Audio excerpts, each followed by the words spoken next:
What if school taught you to look successful before it taught you to become capable? That hidden lesson can follow you long after graduation. Hi, I'm Leo, and welcome back to Learn with Leo. Today, we're exposing the habit of chasing approval instead of creating real value. Because many of us learned to optimize for the person holding the clipboard, not necessarily for the person who needed our work. Think back to school.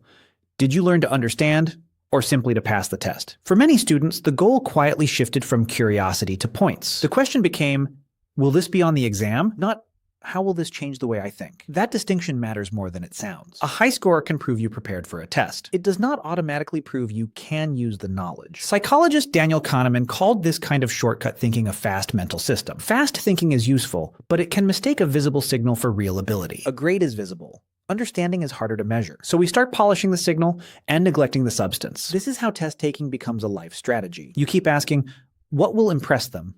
Instead of, what can I build? In this video, we'll break that pattern and reclaim independent thinking. So let's start with school's quietest lesson. Chase the grade. Not the lesson, not the skill, the grade. At first, grades are feedback, a signal showing what needs work. That's useful. Feedback helps you adjust and improve. But slowly the signal becomes the prize. Then learning gets demoted to a way of collecting points. You don't ask, how does this work? You ask, will this be on the test? That question is rational, because the system rewards it. Psychologists call this extrinsic motivation, doing it mainly for the reward. Desch and Ryan's self-determination theory makes the contrast clear. We learn deeper when we have choice, progress, and purpose. Yet exam season often creates a different ritual. Cram, test, forget. Think of the night before GCSEs, A-levels, SATs, or finals. Suddenly, every chapter matters, because judgment is tomorrow. The effort is real. The urgency is real. But curiosity arrived late. If understanding were the goal, interest would not need a deadline. Instead, knowledge becomes the means. The score becomes the end. And once that pattern sticks, it follows you far beyond the classroom. So the next test is rarely an exam. It is any system that rewards a visible score. Tests should measure learning. But soon, students learn to beat the measurement. That shift changes the question. Not, what do I understand? But, what will be on the test? Past papers become treasure maps. Teacher habits become clues. Memorized answer lists can beat unfamiliar questions. That is score strategy, not mastery. A high grade can signal knowledge.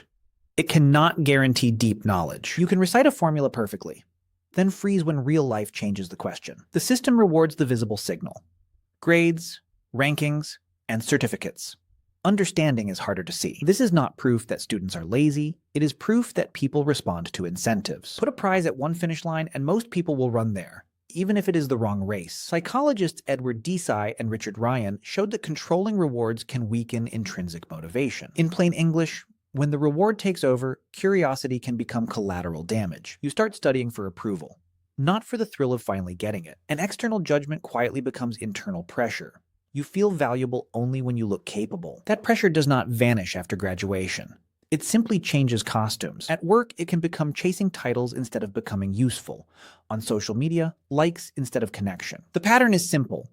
Optimize what gets judged.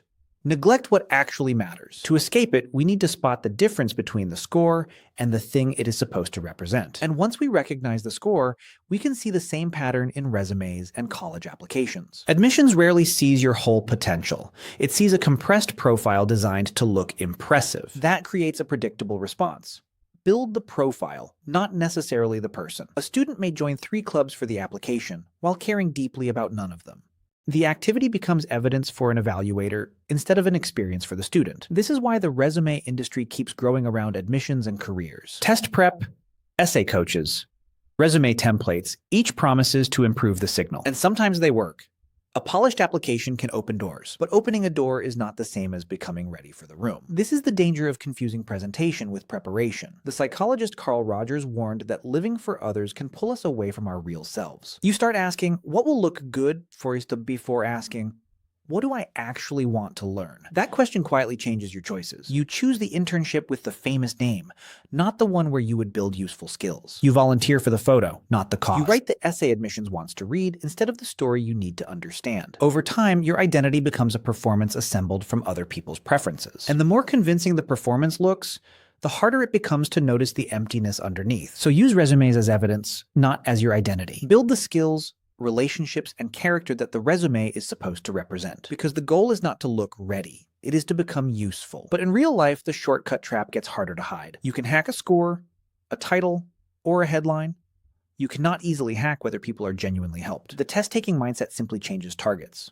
Instead of asking, what should we build? People ask, what will look impressive? A founder may obsess over investors, press coverage, and pitch decks before fixing the product. That is the business version of studying the answer key instead of learning the subject. But customers are not exam graders. They do not reward effort that fails them. They return when the product works. They refer friends when it works exceptionally well. That is why real value compounds through trust. Peter Drucker captured this principle in a simple question.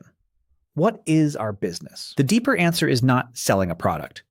It is creating a customer who gets a meaningful result. Consider the opposite.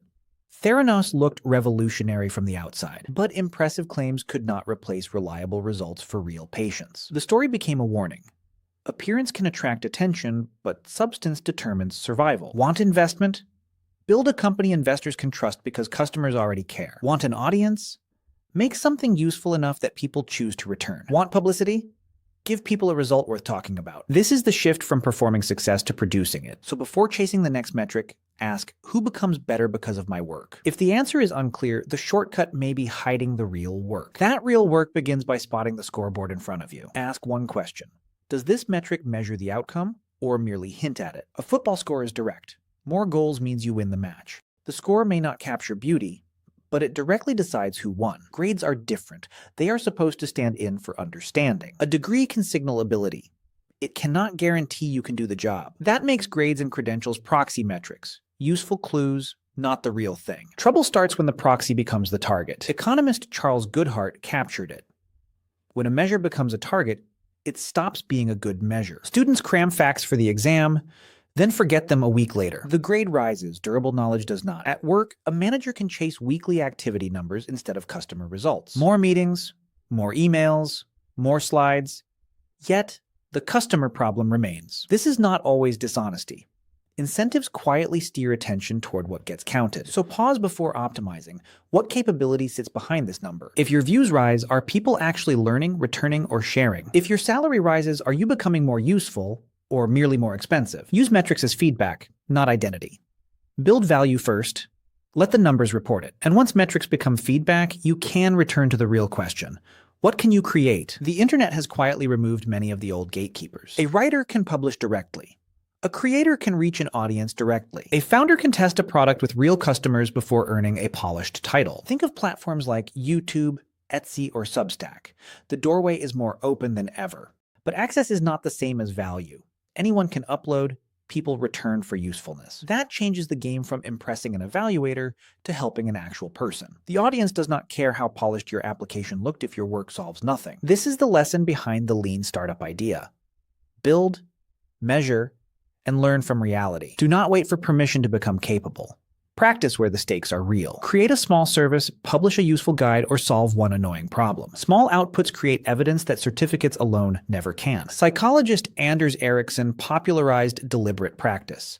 Skill grows through focused effort and feedback. That is very different from collecting badges to look ready. Eventually, maturity means questioning the competitions you entered automatically. You may discover that winning the race was never your real ambition. Replace status chasing with mastery, usefulness, and creativity. Ask yourself, what could I make that someone would genuinely use? When enough people choose real competence, the incentives begin to change. So learn again, not to pass the next test, but to build something the world can feel. So remember, grades, titles, and credentials are signals, not the destination. They can open doors, but they cannot walk through them for you. The real question is not, how do I look successful? It is, what can I understand, build, or improve? That shift echoes Carol Dweck's growth mindset.